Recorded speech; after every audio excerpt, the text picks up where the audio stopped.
역대하 16장 9절 말씀을 통해서 나는 여호와를 향하여 살고 있는가 라는 제목으로 말씀을 전하겠습니다.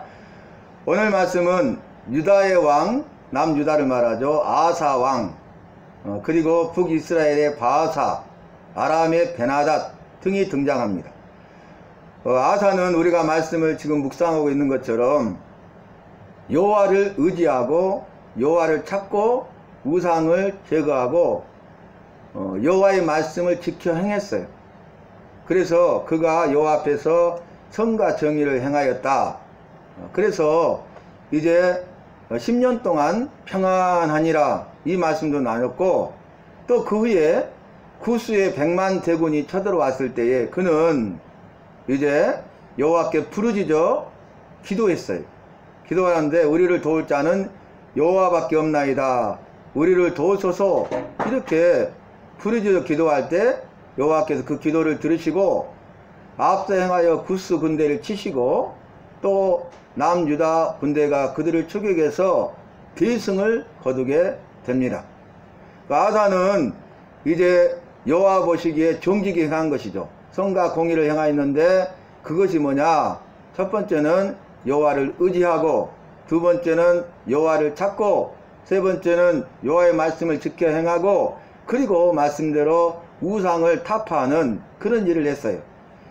자기 어머니 태우죠. 마아가가 아세라 목상을 만드니까 태우에 의해서 패해버렸어요. 그리고 아세라 목상을 찢고 빻아서 불살라 버렸습니다. 아사가 이렇게 여호와를 의지하는 삶을 살았고 그로 말미암아서 전쟁이 없으니라 라고도 말씀하셨죠. 10년 동안 전쟁이 없었는데 구스가 쳐들어와서 전쟁을 하게 되고 이제 그 전쟁에서 승리한 다음에 전쟁이 없었어요. 그런데 오늘 이 아사 왕의 말년에 북이스라엘 왕 바아사가 쳐들어옵니다. 이때 어떻게 합니까? 아사가 아람 왕 베나닷에게 예물을 보내요. 근데 그 예물이 뭡니까? 자기 아버지 그리고 자신이 구별하여 여호와 앞에 드린 예물이에요. 그 여호와의 전 곳간에 있는 예물과 왕궁 곳간에 있는 예물, 금, 은을 베나닷에게 보내가지고 베나닷에게 도움을 요청합니다. 잘못된 것이죠. 이때 여호와께서 선견자 하나나를 통해서, 하나니를 통해서 말씀하세요. 뭐라고 말씀하십니까? 왕이 아람 왕을 의지하고 여호와를 의지하지 아니하였나이다. 이렇게 책망할 때에 그 여호와의 말씀에 대하여 회개해야 되는 것이죠. 그런데 그는 회개하지 않았어요. 노해가지고 이 선견자 하나니를 옥에 가둡니다. 그리고 백성 중 몇 사람을 때렸어요. 그러니까 이제 여호와의 말씀을 전하는 여호와의 종의 말을 듣지 아니하고 자신의 생각대로 불순종하고 대적한 거죠. 백성 중 몇 사람이 그 말에 동의하니까 그 사람들을 때린 거예요. 첫 번째는 뭡니까? 여호와를 의지해야 되는데 아람 왕을 의지했다는 거예요. 또 그 죄에 대해서 책망하시니까 회개하기는커녕 오히려 그는 불순종하고 대적했다는 것입니다. 그리고 또 한 가지 사건이 기록되어 있는데 이제 발에 병이 걸려서 이도 가게 됐어요. 죽을 병에 걸렸어요. 그런데 어떻게 합니까? 여호와를 그때라도 자꾸 의지해야 되는데 의원을 의지하였더라 그랬어요. 여호와를 의지하지 아니하고 의원을 의지해서 죽습니다. 처음에는 여호와를 의지하고 여호와를 찾고 여호와의 말씀을 지켜 행하고 우상을 타파하는 데 열심을 내었던, 그래서 여호와 앞에서 선과 정의를 행하였던 이 아사 왕이 말년에는 여호와를 의지하지 아니하고 여호와를 찾지 아니하고 여호와의 말씀에 순종하지 아니하고 그리고 나서 그 죄에 대해서 책망하시는 여호와의 말씀, 여호와의 종, 그 선견자 하나님의 말도 듣지 아니하고 회개치 아니하고 또 죽을 병에 걸렸음에도 불구하고 끝까지 회개치 아니하므로 그는 죽습니다. 아사는 아람 왕 베나닷을 의지했어요. 무엇으로부터요? 전쟁의 위기로부터. 아사는 의원들을 의지했어요. 무엇으로부터요? 죽을 병의 위기 가운데. 그는 이 나라가 망하는 흥망성쇠가 달려있는, 흥망이 달려있는 그런 전쟁 가운데 여호와를 의지해야 되는데 의지하지 않았어요. 나라의 모든 것이 달려있잖아요. 또 그는 자신의 죽음의 위기 가운데 그는 여호와를 의지하지 않았어요. 그는 여호와를 의지하지 아니했고, 계속적으로 의지하지 아니했고, 회개하지 아니했고, 끝까지 의지하지 않으므로 죽습니다. 여러분, 그래서 오늘 말씀은 우리에게 어떤 메시지를 주십니까? 너는 여호와를 의지하라는 거예요. 여호와의 능력을 힘입어 살아라는 거예요. 그리고 여호와를 찾으라는 것이죠. 그리고 여호와의 말씀에 순종하라는 것이죠. 만약에 순종하지 아니하고 죄를 범했다면 그 죄에 대해서 회개하라, 이 말씀이에요. 더 쉽게 말씀드리면 너는 여호와의 말씀대로 순종하고 말씀대로 살지 못한 것에 대하여 회개하라, 이 말씀이 되겠습니다. 오늘 말씀 가운데 9절 말씀을 본문으로 삼았는데 나는 여호와를 향하여 살고 있는가? 라는 제목이에요. 여러분, 오늘 말씀을 통해서 각자 자기 자신을 돌아보고 말씀에 비춰보고 말씀의 제목과 같이, 메시지와 같이 나는 지금 여호와를 향하여 살고 있는가? 이 물음에, 질문에 답하는 그런 시간이 되시기를 바랍니다. 여호와를 전심으로 향하는 자라는 말이 나오죠. 여호와께서는 온 땅을 두루 감찰하사 모든 걸 다 보신다, 그 말이죠. 다 보고 알고 계신다, 그 말이죠. 보고 계셔요. 알고 계셔요. 우리가 처해 있는 형편과 처지를 다 알고 계시고 그 처해 있는 형편과 처지 가운데 우리가 어떻게 반응하는가를 보고 계셔요. 믿음으로 행하는가, 믿음으로 행하지 않는가, 순종하는가, 순종하지 않는가, 여호와를 의지하는가, 의지하지 않는가, 여호와를 찾는가, 찾지 않는가, 온 땅을 두루 감찰하사 보고 계세요. 여호와는 온 땅을 두루 감찰하사 전심으로 그를 향하는 자에게 크신 능력을 베푸신다고 그래요. 전심으로 여호와를 향하는 자. 우리가 여호와를 향해야 되는데 여호와를 향하는 삶을 살아야 하는데 전심으로. 전심은 뭡니까? 온 마음을 그곳에 다 쏟아버리는 게 전심이에요. 우리의 마음을 다해서, 온 마음을 다 쏟아서, 온 마음을 다 집중해서 여호와를 향하는 그런 삶을 사는 자를 찾고 계시고 그들을 향하여서 크신 능력을 베푸신다, 그 말입니다. 만약에 아사가 여호와를 향하여서 전심으로 여호와를 향하고 있었다면 여호와께서 두루 감찰하사 보시고 여호와께서 크신 능력을 베푸심으로 북이스라엘 바하사의 침략으로부터 아사와 남유다를 지키십니다. 만약에 죽을 병에 걸렸을 때 전심으로 주를 향하면 온 땅을 두루 감찰하사 보고 계시는 여호와께서 이 아사에게 크신 능력을 베푸셔서 그 병을 고쳐주십니다. 전쟁의 위기로부터 건져내시고 구원하시고 죽음의 위기 가운데서 살리시는 분은 여호와세요. 여호와께 능력이 있습니다. 여호와에는 능력이 없어요. 우리는 여호와의 능력을 믿고 의지함으로 전심으로 여호와를 향하는 자의 삶을 살아야 하겠습니다. 우리가 이 헛된 것들에, 세상 것들에, 사람들의 말에 미혹을 받고 유혹을 받고 현혹을 받아서 넘어지면 안 돼요. 좌로나 우로나 치우치면 안 돼요. 프랑스의 칸이라는 지역에 한 늙은 할아버지가 이 금으로 이집트 피라미드를 조그만하게 만들었어요. 그리고 알라딘 램프 있죠. 알라딘의 램프를 만들었어요. 금으로. 그래가지고 이걸 쌍으로 파는데 이 금으로 만든 피라미드를 이렇게 바라보고 이 피라미드를 바라보면 우주의 신들하고 통한대요. 우주에 있는 모든 신들하고 통할 수 있대, 이 피라미드가.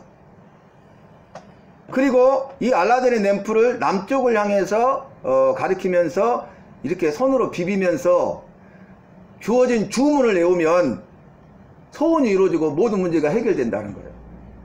그래서 인터넷 판매를 하는데요, 날개도 없듯이 팔리는 거예요. 쌍으로 파는데 엄청난 부를 쌓았어요. 그런데 사기죠. 거짓말이죠.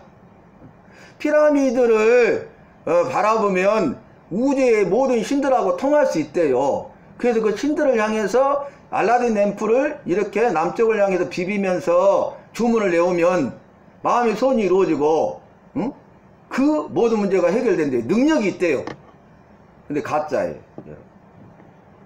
오직 여호와께만 능력이 있는 줄로 믿습니다. 여호와만 능력이 있는 거예요. 우리의 삶을 새롭게 하고 우리의 심령을 새롭게 하고 변화시킨 것은 여호와의 능력에 있어요. 여호와의 말씀에 있어요. 여호와의 말씀은 진리의 말씀, 생명의 말씀, 능력의 말씀이라고 했잖아요. 진리의 말씀이기 때문에 참이기 때문에 우리는 믿어야 돼.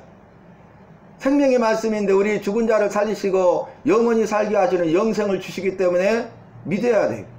그리고 그뿐만 아니라 능력의 말씀이기 때문에 우리의 심령을 새롭게 하고 나를 변화시키고 사람을 변화시키고 세상을 변화시키고 모든 것을 변화시키는 기적을 행하시는 능력의 말씀이기 때문에 그 여호와의 말씀, 능력의 말씀을 믿고 의지해야 돼.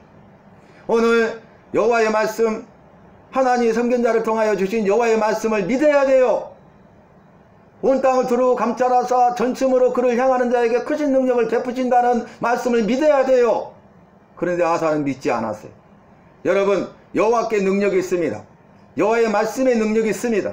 위에는 능력이 없습니다. 일본의 대학교, 여자 대학교 기숙사에 강도가 들어왔어요. 칼을 이렇게 들이대면서 거기에 있는 여학생들에게 귀중하다고 생각한 것은 다 내놔 그러는 거예요. 그러니까 살려고 다 내놓은 거예요. 근데 또 마지막 있는 여학생한테 다 내놔 그러니까 막 돈이고 뭐고 다 내놓는 거예요. 응? 응? 이것밖에 없어? 또 없어? 그러니까 그 여학생의 책상을 향해서 가리키면서 낡은 책 하나를 이렇게 들면서 이게 가장 귀한 거예요. 여기에 가장 좋은 게 많이 들어있어요. 그러니까 그래? 그러면서 그 책을 딱 집어넣어 가지고 이제 보따리에 넣어 가지고 다 갖고 간 거예요. 그래가지고 이 도둑이 그 작물을 팔잖아요. 싼값으로 다 파는데 다 팔리는데 이 책만 안 팔리는 거야. 이게 뭐야? 무슨 책이야? 하고 읽어봤어요. 그리고 이 안에 좋은 게 있다고 팍, 그게 성경이었어요. 그런데 놀라운 것은 이 도둑이, 도둑질만 하는 도둑이 성경을 읽고 예수 믿고 구원받았어. 그 성경을 통해서. 그래서 일본의 유명한 붕사가 됐어. 목사가 되고. 여러분, 여호와께 능력이 있는 거예요. 이 세상의 헛된 것들에 유혹을 받거나 미혹을 받거나 착각을 하고 현혹돼서 우리가 그것을 의지하고 그것이 능력이 있는 것처럼 믿어서는 안 된다 그 말입니다. 그런 헛된 것들을 따라가서는 안 된다 그 말입니다. 오직 우리는 능력이 많으신 전능하신 여호와만 믿고 따라야 됩니다. 여호와의 말씀만 믿고 따라야 됩니다. 우리의 믿음은 두 가지라고 그랬잖아요. 첫째는 여호와를 믿는 믿음, 두 번째는 여호와의 말씀을 믿는 믿음. 그 외에는 없어요. 우리의 삶의 우선순위가 분명해야 된다는 것을 말씀하고 있어요. 오늘 보니까 전심으로 그를 향하는 자에게 크신 능력을 베푸신다 그랬어요. 능력이 있으시는데요, 어떤 사람에게만 그 여호와의 능력이 임하냐면, 능력이 이루어지고 기적이 이루어지고 그 기적을 체험할 수 있다면, 새로워지고 변화될 수 있다면 그것은 전심으로 주를 향하는 자에게만 그 일이 이루어진다는 거예요. 나는 여호와를 향하는 삶을 살고 있는가? 전심으로 여호와를 향하고 있는가? 이 질문에 답을 해야 된다 그 말입니다. 삶의 우선순위가 분명해야 된다 그 말입니다. 여호와의 말씀을 의지해야 된다 그 말입니다. 네가 나를 의지하느냐 이 말이 쉽게 말하면 나는 여호와를 의지하고 있는가? 의지하는 삶을 살고 있는가? 나는 여호와를 의지하는 자인가? 누가 보기에? 여호와 보시기에. 내가 나를 보기에가 중요한 것이 아니라 여호와 보시기에 나는 여호와를 의지하는 자인가? 나를 볼 때 너는 나를 의지하는 자구나. 너는 나를 의지하는 삶을 살고 있구나. 그래, 내가 크신 능력을 베풀어 주마. 기적을 이루어 주마. 모든 문제를 해결해 주마. 병마 질고를 고쳐 주마. 여호와 보시기에 나는 여호와를 의지하는 삶을 살고 있느냐가 중요하다 그 말입니다. 여호와를 의지하는 자는요, 그 믿음이 있기 때문에요, 평안해요. 아사가 여호와를 의지했을 때요, 10년 동안 평안하니라 그랬어요. 구스의 100만 대군이 쳐들어왔을 때도 그는 여호와를 의지하고 부르짖어 기도하니까 전쟁에서 대성하고 그 위에는 전쟁이 없었어요. 능력을 행하시고 능력이 이루어지면 우리는 평안한 삶을 누리게 되는 거예요. 우리 주님께서 이 땅에 오셔서 반복적으로 하신 말씀이 뭐예요? 내가 너에게 평안을 주러 왔노라 그랬어요. 뭘 주러 왔다고요? 평안.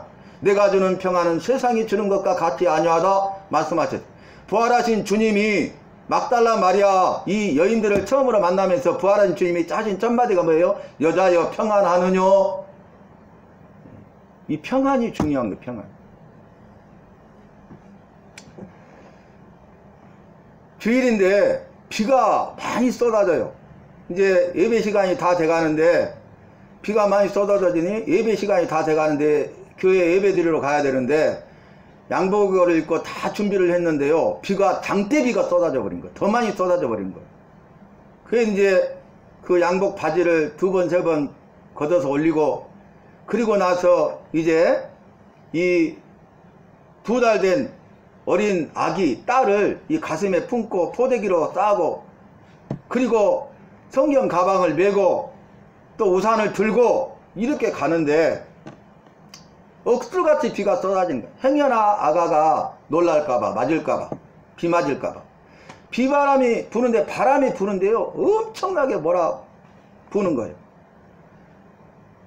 그래서 이제 교회를 예배 드리러 가는데 놀랬어요. 이 아이가 그 와중에서도 그 아버지 품에서 평안히 자고 있는 거예요.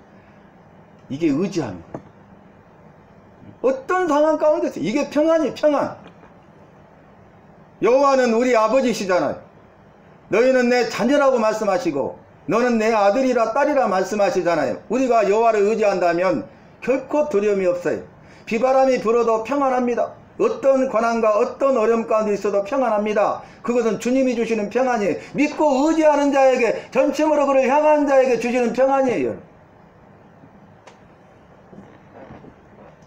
오늘 아사는 전쟁의 위험으로부터 여호와를 의지하지 아니하고 사람을 의지했어요. 오늘 아사는 죽을 병의 위기 가운데 있을 때 여호와를 의지하지 않고 의원들을 의지했어요. 여러분, 우리가 얼마나 병원을 맹신합니까? 의사를 맹신합니까? 누구를 의지해야 되는데 사람을 의지합니까? 주님의 말씀은 듣지 아니하고 사람의 말은 잘 들어요. 그래서 우리는 오늘 말씀을 통해서 내 자신을 돌아봐야 된다, 그 말입니다. 주님께서 말씀하셨어요. 주의를 성수하라. 우리가 주의를 성수해야 되잖아요. 거룩하게 지켜야 되잖아요. 그런데 여호와를 믿고 의지한다면, 사람을 의지하지 않는다면, 여호와 앞에서 내가 어떠한 삶을 살고 있느냐를 의식한다면, 사람 앞에서 내가 어떻게 살고 있고 사람들이 나를 어떻게 보느냐가 중요한 것이 아니라 내가 여호와 앞에서 어떻게 살고 있고 여호와가 나를 보시기에 어떠하느냐가 중요하다는 거예요. 우리의 삶의 우선순위가 분명해야 된다, 그 말입니다. 그래야 내 믿음을 지킬 수가 있어요. 그래야 복음을 전할 수가 있어요. 그래야 죽어간 자를 구원하여 살려낼 수가 있어요. 그래야 착하고 충성된 종아 네가 잘했으니 주인의 즐거움에 참여할지어다. 주님 앞에 서는 날 이렇게 인정받고 칭찬받고 상급을 받을 수가 있는 것이에요. 미국의 아이젠하워 대통령이 소련에, 그때는 소비에트 연맹이잖아요. 엄청나게 컸잖아요. 후르시초프 서기장하고 만났어요. 국빈이잖아요.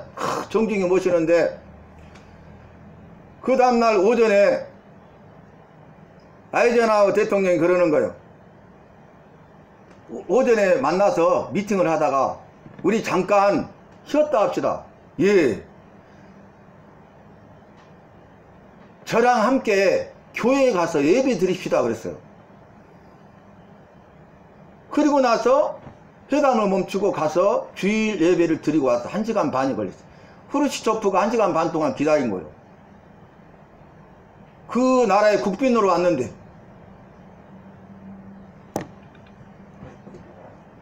그러면서 예수님을 전해요. 여러분 이럴 수 있어요?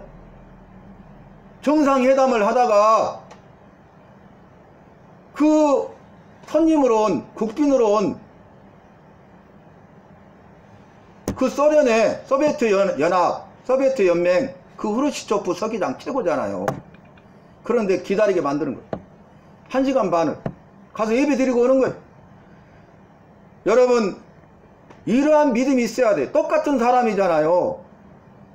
근데 어떤 사람은 말씀에 따라 살아 철저히 훈련되어 있기 때문에 그렇게 사는 거예요. 어떤 상황이 주어져도 그걸 지키는 거예요. 그런데 그렇지 않으면 무너져 버린다 그 말입니다. 우리가 한순간에 무너진다는 것을 오늘 보여주고 있잖아요. 아사는 마지막 말년 노년에 무너져 버렸어요. 이 큰 댐이 무너지는 이유가 뭐예요? 조그마한 균열이 생기잖아요. 이걸 그냥 두면 큰 댐이 한순간에 와르르 무너져 버린다니까요. 우리가 한번 타협하면 무너져 버려요. 우리 믿음도 마찬가지. 오늘 주신 메시지가 뭡니까? 믿어야 한다는 거예요. 그런데 믿어야 하는데 잘 믿어야 한다는 것이죠. 잘 믿어야 되는데 끝까지 잘 믿어야 된다 그 말입니다. 끝까지가 중요해요. 끝까지. 아사는 마지막에 여호와를 의지하지 않았어요. 여호와를 찾지 않았어요. 여호와의 말씀대로 순종하지 않았어요. 오히려 대적했어요. 여호와께서 보내신 여호와의 말씀을 거부했어요. 선견자 하나님을 옥에 가두었어요. 백성 중 몇 사람을 때리기까지 했어요. 그리고 그는 의원을 의지하다가 비참하게 죽었어요. 죽음으로 끝났습니까? 죽음으로 끝나면 다행이죠. 천국과 지옥으로 영생과 영벌로 나뉘어버리잖아요. 말씀드렸죠. 마지막 때는요 그 사람이 진실하다니까요. 그 실체가 드러난다니까요. 정말로 믿음이 좋고 정말로 저 사람은 대단한 사람이고 당연히 구원받았다 이렇게 생각하지만 마지막에요 주님을 부인하는 자들이 있어요. 마지막까지 믿어야 되는. 우리가 예수 믿는데 마지막에는요 다 본체가 드러난다니까. 죽음 앞에서는. 죽음을 앞두고는 다 드러나요. 그 사람의 죽음을 보면 그 사람을 알 수가 있어요. 말씀드렸잖아요. 어떤 사람은 그렇게 복음을 전하면 다 영접해서 마지막이라도 구원을 받고 가는데 정말 마음으로 믿어지시면 입술로 따라하세요. 그렇지 않으면 안 하셔도 돼요. 그런데 마음으로 믿어진대요. 따라하세요. 그 사람 구원 받은 거예요. 확실히. 그런데 어떤 사람은 마지막 때 임종을 앞두고 그렇게 복음을 전하는데 이럽디다. 나도 믿으려고 하는데 안 믿어지는데 어떡해요 하고 돌아가시더라고. 응? 여러분 우리가 내가 믿은 거 아니에요. 성령께서 은혜를 베푸셔서 내 마음을 감동감을 시켜서 믿어질 마음을 주셔서 내가 그 은혜를 믿는 거예요. 나를 구원하시겠다는 약속, 구원의 은혜를 나에게 먼저 주시고 그 구원의 은혜를 믿어지도록 우리의 마음을 감동감화시켜서 우리의 강팍한 심령을 옥토밭이 되게 해가지고 그 말씀의 씨앗이 딱 뿌려질 때에 아멘하고 믿어지게 하시고 구원받게 하신 거예요. 이것이 은혜예요. 이것이 전적인 은혜예요. 받을 자격이 없는 자에게 무조건적으로 베풀어 주시는 은혜예요. 나는 받을 자격이 없는데 받을 자격이 없는 나에게 조건 없이 무조건적으로 사랑을 베풀어 주신 거예요. 이게 너무 감사하죠. 오늘 말씀을 통해서 저와 여러분은 어떠한 삶을 살아야 되겠습니까? 전심으로 주를 향하는 삶을 살아요. 여호와는 온 땅을 두루 감찰하사 전심으로 그를 향하는 자에게 크신 능력을 베푸시리라 말씀하셨어요. 그러나 왕은 이 일에 대하여 망령되이 행하였나이다. 이렇게 책망했어요. 여러분 똥 싼 사람이 방귀 낀 사람 뭐라고 하잖아요. 응? 어떤 상황에 대해서 내가 잘못해서 주어졌어요. 그러면 그 부분에 대해서 여호와께서 말씀하시면 그 말씀을 들어야 돼. 회개해야 된다 그 말입니다. 그런데 그렇지 하지 않아요. 왜 그렇습니까? 죄인이고 죄성이 있기 때문에 그래. 그렇게 살아왔기 때문에 그래. 그게 몸에 배었고 습관이 되었기 때문에 그래요. 저와 여러분은 오늘 말씀을 통해서 여호와를 향하되 전심으로 마음을 다 쏟아 부어서 집중해서 온 마음을 다해서 여호와를 향하는 자가 되어서 크신 능력을 베푸시는 주님을 만나고 기적을 체험하고 마음의 소원이 이루어지고 기도 제목이 응답받고 모든 문제가 해결되고 병마 질고로부터 노임을 받아 해방되고 영육간의 모든 결박이 풀리고 그래서 남은 우리의 삶이 주님 앞에서 인정받고 칭찬받고 쓰임받는 교회와 속한 모든 성도 한 사람 한 사람이 다 되시기를 주님의 이름으로 축원합니다. 주님 감사합니다. 주신 말씀 기억하면서 전심으로 주를 향하는 자가 되게 하여 주시옵소서. 전심으로 주를 향하는 자의 삶을 살게 하여 주시옵소서. 그래서 크신 능력을 베푸시는 주님을 만나며 간증하며 찬송하고 쓰임받는 교회와 속한 모든 성도들이 되게 하여 주시옵소서. 예수님의 이름으로 기도하옵나이다. 아멘.